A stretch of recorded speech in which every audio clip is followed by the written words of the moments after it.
Palavra do Senhor que veio a Jeremias dizendo, a minha tradução diz dispõe-te, né? A sua pode ser que desça, né? Mas é o mesmo sentido.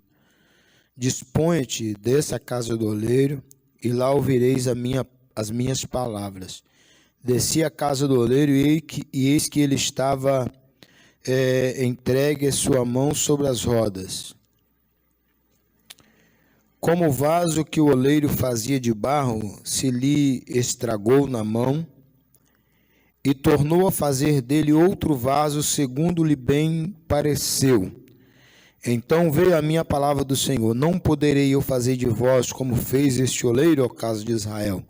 Diz o Senhor: eis que como barro na mão do oleiro, assim sois vós nas minhas mãos, casa de Israel.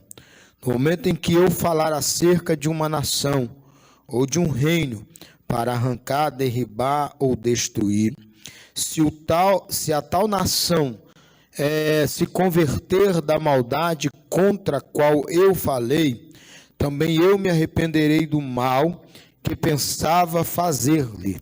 E no momento em que eu falar acerca de uma nação ou de um reino para a edificar e plantar, se ele fizer o que é mal perante mim e não der ouvidos à minha voz, então me arrependerei do bem que haveria dito que lhe faria. Ora, pois fala agora aos homens de Judá e aos moradores de Jerusalém, dizendo: assim diz o Senhor, eis que estou forjando o mal e formo um plano contra vós outros. Convertei-vos, pois agora cada um do seu mal proceder, e emendai os vossos caminhos e as vossas ações.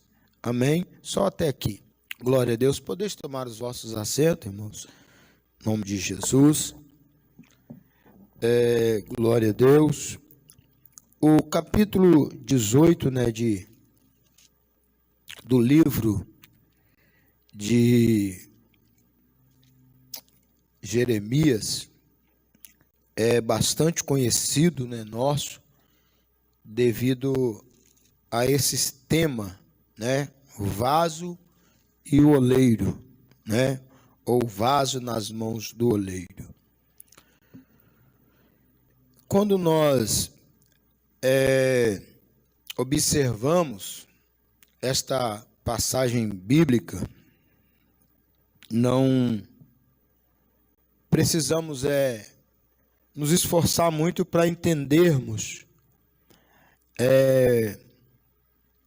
qual é o sentido, o significado do que o Senhor quer trazer ao nosso coração. O capítulo 18, nessa passagem bastante conhecida, fala de uma visão que Deus vai dar ao profeta Jeremias. E Deus queria trazer algumas observações acerca da nação de Israel. E ele dava visões, né? Nós bem sabemos, na antiga aliança, no Antigo Testamento, Deus falara através de visões, né, pelos seus servos profetas. E essa visão de Jeremias é uma visão de algo natural, algo que era bem conhecido da nação, era uma forma também de Deus falar para que eles tivessem condições de entender a vontade de Deus. E observe que ele vai falar de uma olaria, um oleiro, e vai falar de barro, da matéria-prima, né, que se usa, ou que o oleiro usa para confeccionar o vaso. E olhando superficial, sem adentrar muito dentro do texto, nós já vamos entender que são três coisas destacadas. Primeiro, a olaria segundo, o oleiro, e terceiro, o vaso, né? Podemos dizer a quarta coisa, a matéria-prima, mas o vaso e a matéria-prima pode ser a mesma coisa aqui, né? Então, observe que quando nós falamos da olaria, é o lugar onde faz o vaso, né? Onde o vaso é preparado, onde o vaso é forjado, onde o vaso é moldado, né? E também não tem como ter ou existir uma olaria sem o oleiro, que é o profissional capacitado para fazer o vaso, para preparar o vaso, não é verdade? E não existiria ou não teria sentido a olaria nem o oleiro se não houvesse o barro, ou a matéria-prima, ou vaso, para se fazer ali, né? Então, nós já entendemos que são coisas que precisam estar em harmonias umas com as outras, né? Precisa ter-se a olaria, precisa ter-se o vaso e precisa ter o oleiro. E fazendo uma comparação bem simples, né? Nós já conseguimos destacar aqui algumas coisas importantes. Primeiro, o oleiro, né? Porque a olaria, ela precisa, né? Ela tem por obrigação de ter o oleiro, né? Porque se não houver oleiro, não existe a olaria. Ou para que existiria uma olaria se não tivesse um oleiro para, como profissional ali, para estar atuando. Então, observe que, como oleiro, nós podemos entender que a visão de Jeremias aponta para Deus, como oleiro, que prepara, que molda, que amassa, né? Que pega ali o barro sem nenhuma forma, sem nenhuma, quem sabe, sem nenhuma credibilidade, sem nenhum valor, né? Simplesmente um barro inútil, né? Inutilizado, esquecido em qualquer canto, beira de estrada, né? Mas que quando chega na mão do oleiro, esse barro ele é moldado, esse barro é preparado, né? E agora esse barro então vai se tornar um vaso que vai ser útil, que vai ser utilizado, que vai ter serventia, que vai servir para alguma coisa, né? Então, observe que o oleiro é uma peça fundamental dentro dessa engenharia, né, para que ela venha funcionar, para que ela venha ter, um certo desfecho favorável. É de suma importância que haja o oleiro. E quando nós olhamos para o oleiro, como eu disse, nós apontamos para Deus, né, Cristo. E quando nós olhamos para a olaria, ela no sentido amplo espiritual, ela pode tipificar várias situações ou vários lugares, várias fases que nós podemos comparar como a olaria, que é o lugar onde o vaso é formado, né? No âmbito espiritual, a olaria ela tem uma dimensão bem grande, né?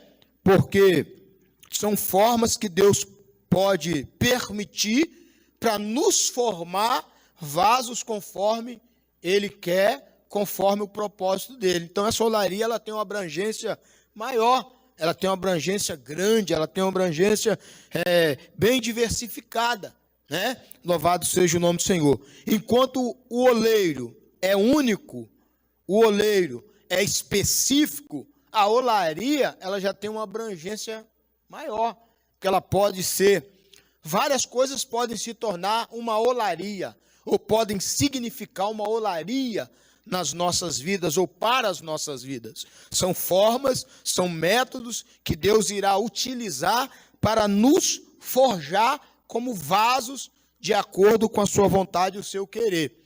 E observe que a outra parte importante dentro dessa engenharia aqui é o barro, né? Que, embora seja um barro que não tem muita utilidade, mas que depois que chega na mão do oleiro, ele já começa a ser útil, ele já começa a ter um certo valor, porque aquele barro ali, ele vai ser utilizado, ele vai ser usado para algo que tem um certo valor, para algo que vai ser usado, que tem um certo grau de, como é que eu posso dizer? Para algo que vai ter uma certa observância, como algo útil, algo que vai ter utilidade, né? Como eu disse, talvez o barro de início é algo insignificante, que está esquecido no canto, mas depois que chega na mão do oleiro, ele vai ter um valor. Por que ele vai ter um valor? Porque observe que o texto vai dizer que quando ele tem a visão, Jeremias, o oleiro estava trabalhando ali nas rodas, confeccionando o vaso. E o vaso que ele estava fazendo veio a estragar, né? Alguma tradução diz veio a quebrar, né? Louvado seja o nome do Senhor. A minha tradução diz que veio estragar, né? E se você for pegar essa palavra quebrar ou estragar no termo original, é como se apodrecer, né? O termo quer dizer no original que apodreceu. Porque quando você lê o capítulo 18 do livro de Jeremias, você vai ter que fazer uma conexão com o capítulo 13. Quando Jeremias vai ter uma visão e Deus manda ele enterrar um cinto dentro do barro, o cinto vai apodrecer. Então o termo apodrecer ali está associado com o estragor do capítulo 18, versículo de número 4, né? Que quando fala que o barro estragou. Então, observe que aquele barro estragou e o vaso que ele estava fazendo quebrou-se, né? Estragou, não deu para utilizar.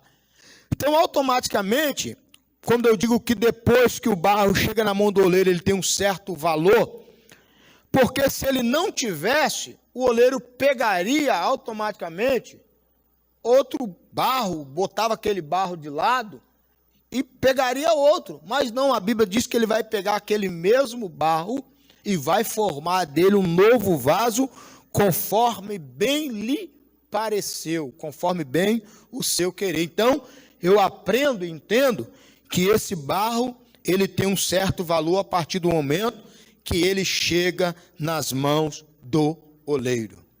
Então, trazendo para o campo espiritual, esse barro aqui tipifica nós, tipifica eu e você, que hoje estamos na presença de Deus, mas que outrora, quem sabe, nós éramos um barro esquecido no canto, um barro que não tinha valor algum, um barro que não tinha significância nenhuma, que alguém passava e nem notava, era simplesmente um barro jogado à beira do caminho, à beira da estrada. Mas que após chegou na mão, né, do Todo-Poderoso, do oleiro, que tem habilidades, que tem condições de pegar um barro que está esquecido, inválido, inerte, e fazer dele um vaso, louvado seja o nome do Senhor. Ele nos alcançou, e nós então chegamos à mão dele, agora nós temos um certo valor, né? Aleluia, louvado seja o nome do Senhor. Nós temos um certo valor. Aí Paulo, ele vai fazer alusão a isso, ele vai dizer que nós temos um grande tesouro, só que em vasos de barro. Louvado seja o nome. Por quê? Porque a grandeza não está no vaso, mas naquilo que está dentro dele, daquilo que o vaso carrega, daquilo que está dentro do vaso. A grandiosidade não está no vaso em si, porque não adianta nada você pegar um vaso bonito e não ter nada dentro dele. Não adianta você colocar um vaso bonito num canto da casa e não ter nele um jarro de flor bonito para o enfeitar. Aleluia! Vai ser simplesmente um vaso que alguém vai olhar, de repente ele pode até chamar a atenção de princípio, mas depois não vai passar de um simples vaso jogado ali no canto. Alguém automaticamente vai esquecer. Mas se tiver algo dentro daquele vaso, por exemplo, se você plantar uma planta ali, vai chegar as estações que aquela planta vai florescer. Então, automaticamente, todas as vezes que ela florescer, alguém vai lembrar. Vai chamar a atenção. Vai ser alguém que vai conseguir chamar a visão. Alguém que está lá fora, que às vezes não tem conhecimento, vai começar a ver e vai ser tocado por aquilo que está vendo através daquele vaso. Então, assim, ele vai dizer: sois vós, Israel, nas minhas mãos. Israel era o vaso de Deus, que foi feito, formado, da melhor maneira possível. Só que agora estava como aquele vaso que quebrou, como aquele vaso que despedaçou, como aquele vaso que se estragou. Então o oleiro agora, ele vai pegar novamente aquele barro, né? Que outrora era um vaso que se estragou, e vai confeccionar. Isso aqui vai falar da cativeiro babilônico, vai falar da forma que Deus permitiu algumas coisas vir sobre a nação, né? Que traz para nós da mesma forma, porque Deus, ele nos fez vasos, mas no momento em que nós não atendermos às perspectivas e às expectativas de Deus, aquilo que Deus quer que nós sejamos, ele vai nos quebrar, ele vai nos levar novamente à olaria, até nós entendermos, né, que como vaso nós temos que estar conforme bem parece ao oleiro. Olha, o texto vai dizer que ele fez outro vaso conforme bem lhe pareceu. Não era conforme aquelas pessoas que estavam ali queriam ver. Não era conforme os vasos achavam que deveria ser, mas era conforme bem pareceu o oleiro. O oleiro, volta a dizer, é o Todo-Poderoso. E nós somos simplesmente barros na mão dele. Aleluia. Que ele vai moldar conforme ele quer. Agora, uma coisa interessante. Aleluia.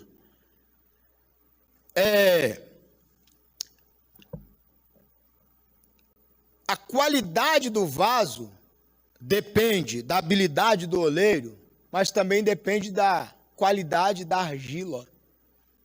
Muitas das vezes a argila, ela pode, prejudicar o desfecho do vaso.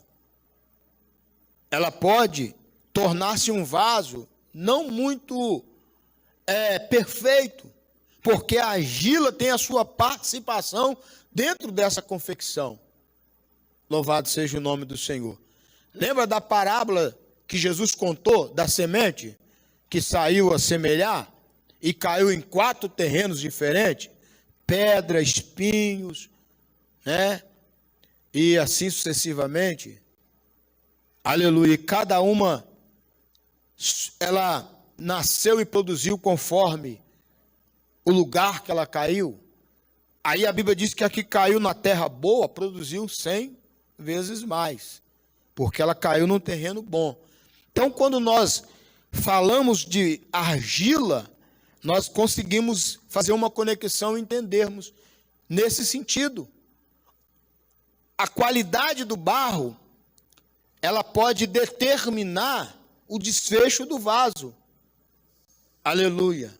Louvado seja o nome do Senhor. Porque o erro nunca é do oleiro. O oleiro, ele não erra. O oleiro, ele tem habilidade. O erro também não é da olaria, porque a olaria está ali para se confeccionar vaso. É o lugar onde faz vaso. Então, o erro não é da igreja. Não é da instituição. O erro não é. Ah, eu estou assim por causa da igreja tal. Eu estou assim porque a igreja está assada. Não. O erro não é da olaria. A olaria tipifica a igreja, o lugar onde os vasos são moldados também. Mas o problema não é a olaria. O problema não é o oleiro. Porque nem a olaria e nem o oleiro pode interferir. Mas muitas das vezes o problema é do barro. Porque se o barro não tiver uma qualidade boa, o oleiro pode até fazer o vaso, mas ele não vai conseguir, porque muitas das vezes quando chegar na hora de botar ele no fogo, ele não vai conseguir resistir o calor do fogo, porque tem argila que a temperatura do fogo ela não aguenta, ela não suporta.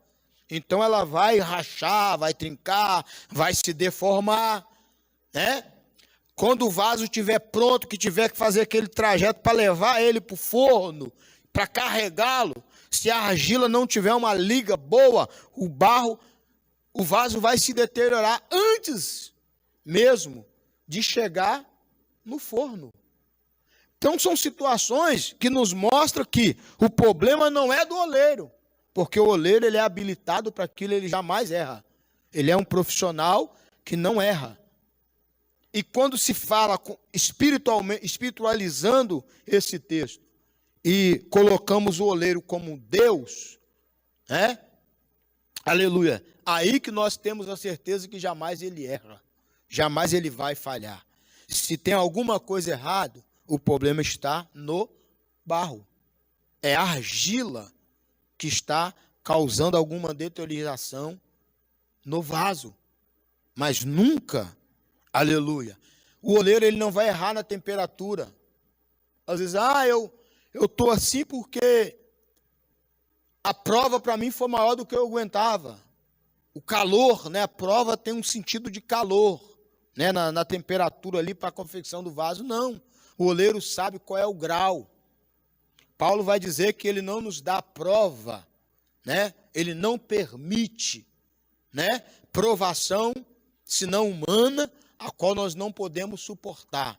Mas junto com a provação, ele dá o escape. Então ele sabe a temperatura.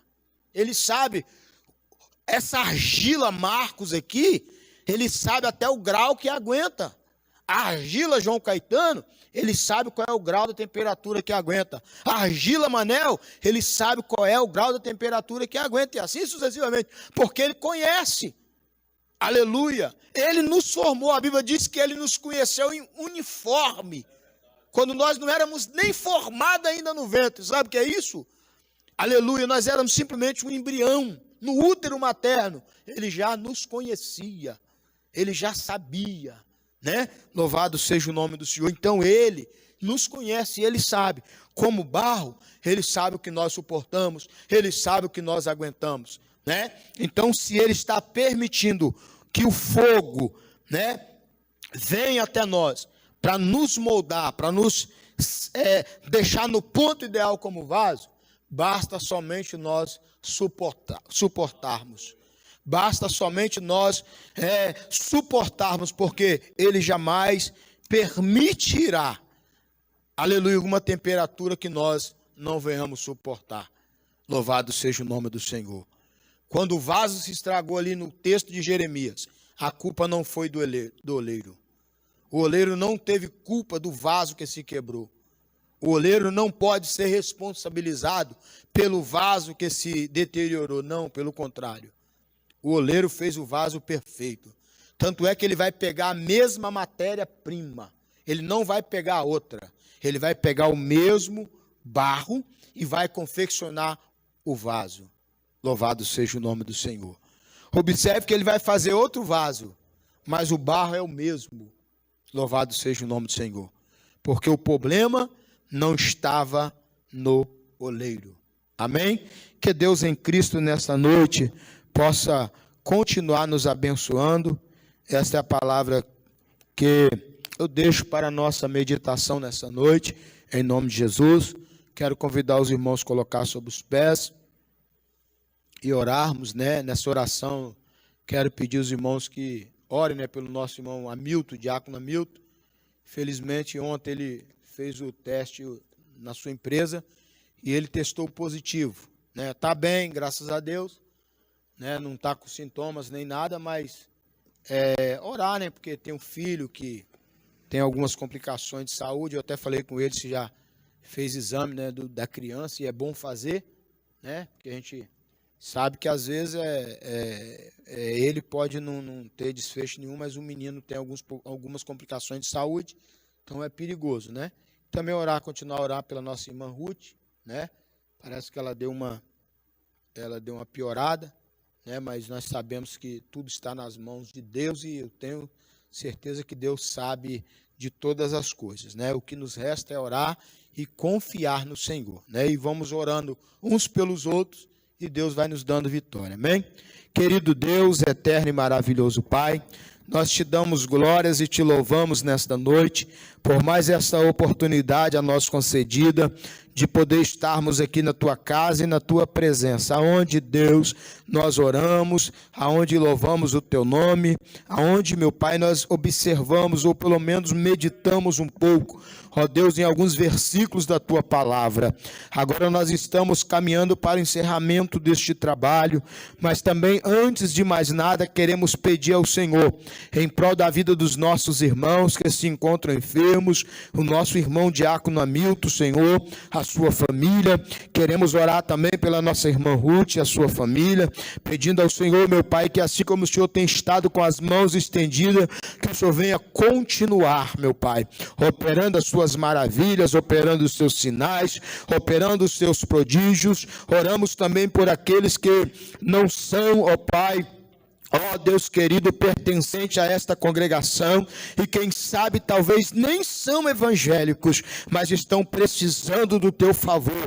Pai querido, o Senhor é um Deus que não faz acepção de pessoas. O Senhor é um Deus, meu Pai querido, que está com as tuas mãos estendidas para alcançar a todos, e eu creio nesta noite que o teu poder, meu Pai, está indo de encontro a este homem, a esta mulher, aí onde ele está agora, quem sabe num leito de hospital, numa UTI, quem sabe, Senhor da glória, atrás das grades. Pai, em nome de Jesus, que o Senhor possa alcançar esta pessoa, meu Deus querido, e entrar com providência na vida dela, fazendo o teu querer, a tua vontade, e que em tudo, meu Deus, o teu nome vem estar sendo glorificado uma vez mais. Pai eterno, nós te damos graças e te louvamos por tudo. Despeça-nos embaixo da tua paz e da tua proteção, nos dando o restante de noite de paz na tua presença, ó Senhor da glória. Pai querido, e se o Senhor não vier, que domingo possamos estar aqui novamente, para juntos adorar, bendizer, exaltar, magnificar o teu nome, que é digno de toda glória e de toda honra e de todo louvor. Assim nós oramos, certos da nossa vitória, em o nome de Jesus Cristo. Amém e amém, Senhor da glória.